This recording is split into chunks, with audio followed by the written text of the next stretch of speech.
I cannot drink caffeine like my hubby can, like most people can. For me, it's somewhere between a panic attack and an out-of-body experience. Who knows? Perhaps I'm just a little naturally high-strung.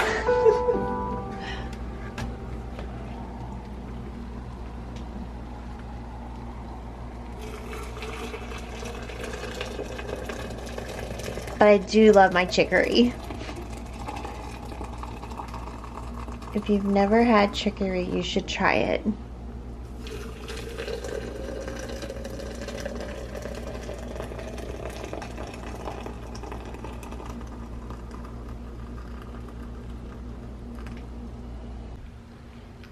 The next thing I do after praying with my hubby and he leaves for work is I do Wim Hof breathing. I usually do it with a YouTube video. I'm going to use my headphones today because I think I'll get copyrighted if I let the video run. So anyway, but I will leave a link in the description if you want to give it a try. I've been doing Wim Hof breathing for about a year, and all I know is that I used to have to take an afternoon nap. I mean, I would have a serious afternoon slump in the middle of the day, and when I started doing Wim Hof breathing, I did not have that anymore. I just sailed through that slump every day. So yeah, give it a try if you want to. And then I go take a cold shower, which is another part of it, cold therapy. But I won't show that part.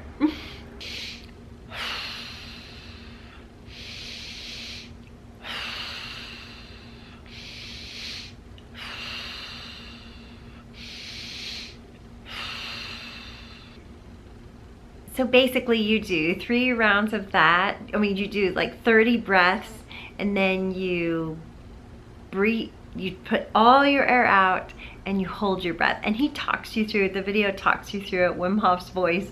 So you know just when to breathe and let out, and breathe and let out, and hold your breath. And he times it for you, and then take a breath in. So it's all very relaxing on the video if you follow the video. Yeah, and then also I forgot to say one benefit of it is less anxiety. I really started having less anxiety when I started doing the cold therapy. I think it's the cold therapy that helps with the anxiety, because it's like you force yourself to step into hard situations, like step into that cold shower. And then when I see a situation that makes me anxious, I'll say, okay, just step into it. Step into the cold shower, Dash. You can do this. And I don't know, something about it really affects uplifted mood and less anxiety. Yeah, so give it a try if you want to.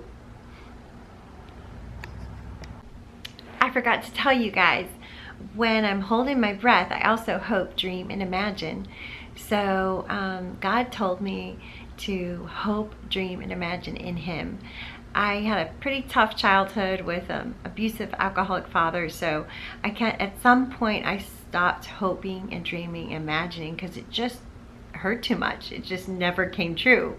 And so the Lord has been working with me for a long time about, in my adult life, to hope, dream, and imagine. It's okay. You can take that risk. You can hope. He wants to know everything we're interested in, and our every desire and what we're excited about in life. And so yeah, when I'm holding my breath, I hope, dream, and imagine my children's book being published. I hope, dream, and imagine my homestead becoming like a ministry of gardening where people are involved.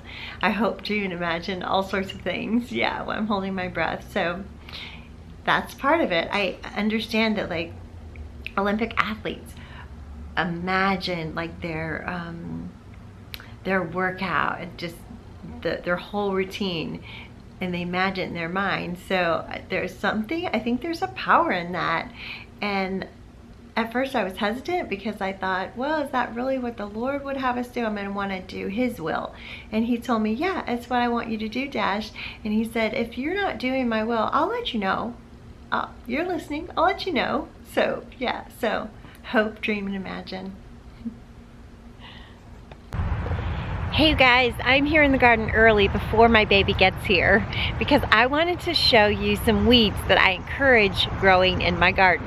You're gonna say, Dash, really? Weeds you let grow in your garden on purpose? Yes. Dandelion greens. Look at this, you guys. I let them grow in my garden because I can eat them in a survival situation. And also in a survival situation, then I would have to gather what I need to feed my rabbits from my garden, from my landscape. And so, like, if, for instance, if I couldn't get pellet rabbit food, if it was too expensive for me to afford, gas was too expensive for me to get to the feed store, I would have to then gather food for my rabbits from my garden. So I always try to keep a supply of survival food for my rabbits also, and not only me, but for my rabbits, because then they're gonna feed me. And of course I would pare them down to probably just my breeder, my two breeders, my buck and my doe, and just try to keep them alive with what I could get from out of my landscape. I'm going to harvest these beautiful dandelions and feed them to my rabbits. Take some inside for my salad. One thing that's cool about dandelions is they have a kind of a tap root, so I don't even try to pull them up. I just leave the root there if I can. And I'll rinse them off just like I did with my spinach. Let me show you another weed that I love to see in my garden, and I try to get started. It's plantain. This is not the broadleaf plantain that you see in most areas. Like in North Carolina, this was all over the place, and I think in farms in Texas I've seen it before. But this is called Buckhorn Plantain because the leaf kind of looks like the horn of a deer, of a buck, with the little spikes on the edges. And these are the seeds. They're just so easy to spot. And there are different types of plantains, and they all have good qualities. They are edible, but they're really good for wounds, for skin healing. So I try before it seeds is a better time to get the leaves and gather them, dry them, and save them for salve. We'll make that together soon. Now I should tell you something about plantain. It likes a little foot traffic. It's usually gonna be really prolific in areas where you're walking, pathways, different things. So what I do is I kind of keep it in an area, throw down the seed, and give it a good stomp. I try to just walk through it every once in a while. But again, plantain is a springtime weed. Rabbits could also eat it, but it is only in the springtime, so it will fade away as the summer heat comes in. So because of that, I'm gonna need some weeds to replace these springtime weeds. I'm gonna need some summer survival weeds. Let me show you. In comes the summer survival rock star purslane. And purslane grows as a weed just by itself, but I'm gonna help it along a little bit. So I got these seeds, and after I harvest these dandelions, I'm gonna plant some purslane here to just grow as a ground cover and be food for my rabbits and food for me. Very nutritious. Purslane is really, really nutritious for us. And it's pretty tasty. It's not bad. Let me show you the other survival summer weed. I'm gonna plant this next summer survival plant in between these beds, not in my bed, because it grows up into such a big bush. I kind of don't want it to take room inside my bed. And I think it will just grow great here. It's starting to rain, so I have to hurry, you guys. Oh, I forgot. I added wood chips and cardboard last season, so yeah, I better dig some of that up. got some plastic there in the cardboard. Okay, it's starting to rain on me. All right, it's Egyptian spinach, you guys.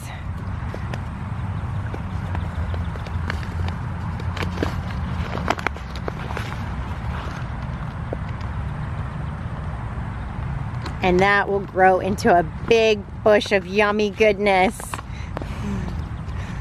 Good survival greens for the summer. As you guys can see right off my porch, I have more plantain growing. It's a weed, you guys. It just comes up in sidewalk cracks and all over. Probably because I like step across here to get to the hose to turn it on. So yeah, give it a little walk. And okay, I want to show you one more. I got out of the rain because my camera hates rain. It's just drizzling slightly, which is good. I'll take it. The other survival food that I'm planting today is Moringa Tree. And this is dwarf Moringa Tree. I'm having trouble finding seeds for this, so I will try to find a link for the seeds. I think I only have one left, maybe two. So I hope that they germinate and sprout. But the Moringa tree grows up, but it's a tree from Africa, so it doesn't survive the freeze. But it grows really fast. You can eat all the leaves, and they're a wonderful, wonderful source of good, great things for us. So this year I'm gonna put it in a pot. I'm gonna try them in a pot, and then I'm gonna try to overwinter it in my garage. Maybe if I can find a place in my house for them. But so I'm gonna put it in a large pot this year and then take it inside for winter, see if I can't nurture it through to the next year. All right, those are my survival weeds and food for summer that I'm gonna be counting on, not only for me, but if I need it, for my rabbits.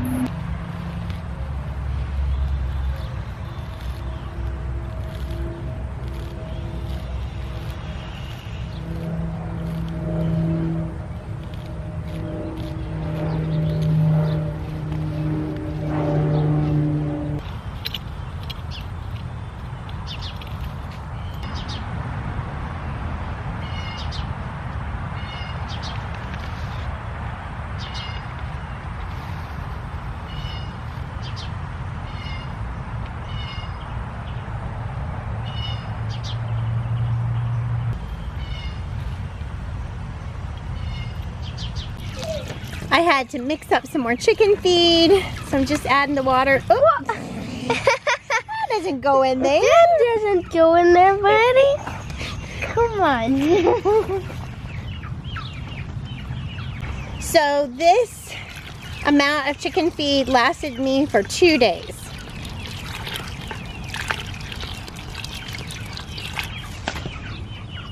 So how many chickens do I have? Let's see, 1, 2, 3, 4, 5, 6, 7, 8, 9, 10, 11, 12, 13, 14. And a rooster. And I think I have 11 hens, big hens. So how many is that? 20, 25? 25 chickens. Okay, I officially feel like the crazy chicken lady. 25 chickens. I'm just trying to give you an idea of how long the feed lasts for how many chickens you have. So, wow. But 5 of those are roosters. So, at least 5 are roosters. So, I will have less in my established flock. Hey. Am I the crazy chicken lady? Yes. You heard it from the best. If you don't have chickens, this is what they do when they lay an egg. We call it the laying egg song. It's like they brag about it. Yeah, I did it. I did it. I laid it. Thank you, girls.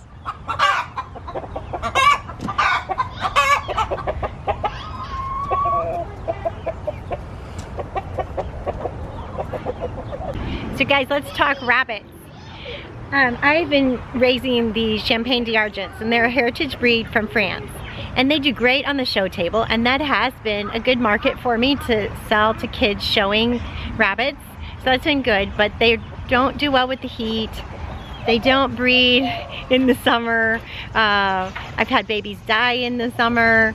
So I'm ready to try another breed. So I've got a surprise for you.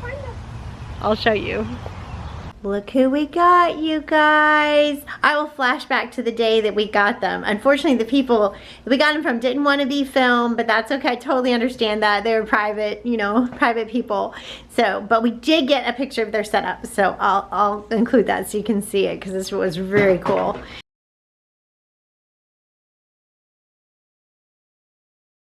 Okay, so this is called a Harlequin. Look at that face. It's half black and half white. Isn't that amazing?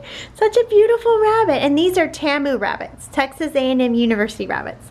And this one's got a gray with a little, just like a regular, like a wild bunny kind of look. A hare. Yeah. So tell me their names. So this one is the March hare and the white rabbit. From my theater cast. It was double casted, so that were the two names. But we're calling them March and April for short. Yeah, so we should explain that they're stars in the show, Alice in Wonderland. Explain the first act when they appear. So in the first act, Alice is falling asleep because her sister is reading such a sleepy story, and the white rabbit, April, runs by, and Alice has to go chase after her. And then during the intermission, March makes a little cameo appearance. Little debut on Broadway. Isn't that funny, you guys? So our star rabbits on Broadway. And hopefully they will be stars for us in the future in our breeding program. So we have been enjoying having them in the house. We'll show you their setup. Here's their setup. And they have been running around. With you.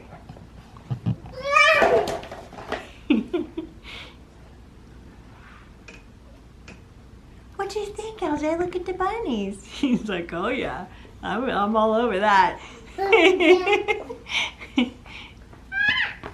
Hi. Oh, no. Remember to be gentle. Good job, Betty. Good job. So we have been enjoying having them in the house, just kind of pampering them as we should with stars. No, let go. Gentle. Oh, I'm sorry, Betty. Thanks for saving April from the clutches of the toddler. When we got these babies, they were just a little over 4 weeks old. So that's kind of a vulnerable time for baby rabbits because they're weaning from mom. And then we also changed their diet. So we're giving them lots of hay. That's the thing that keeps them regulated, pushing that food through their system. And then, you know, they're in stress of being stars in the show. So we were crossing our fingers that everything would go smoothly. And it has. It's been great. And the cast loves them. Oh my goodness. I think I have like a million children asking me all the time. They're like, can I hold the bunnies? I want to hold the bunnies. We will try to get a shot on the big night when we go this weekend. I put my Egyptian spinach seeds on this side of the bed, and then I'm going to do some right here on this side, just in the pathway. So my baby's gone. I just popped out here this evening get these planted.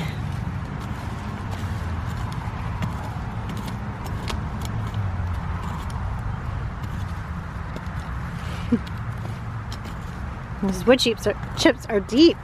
That's good.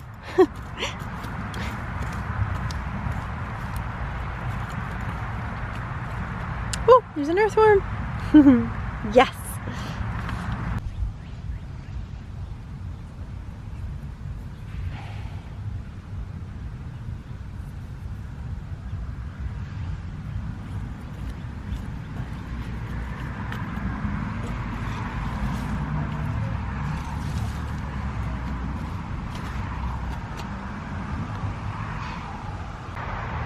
Now you guys, I want everyone to have what they need as far as summer survival greens. So I know I have enough seed for 5 people. So the first 5 people that comment that they want seeds and cheer me on in the comments, I will contact you and I'll send you some seeds for Egyptian spinach. I'm gonna plant my 2 moringa seeds. I think I got these, yeah, from Baker Creek. Just pop these in here and baby them. Hopefully I'll get 2 moringa trees, you guys. All right. Grow, grow, grow, grow.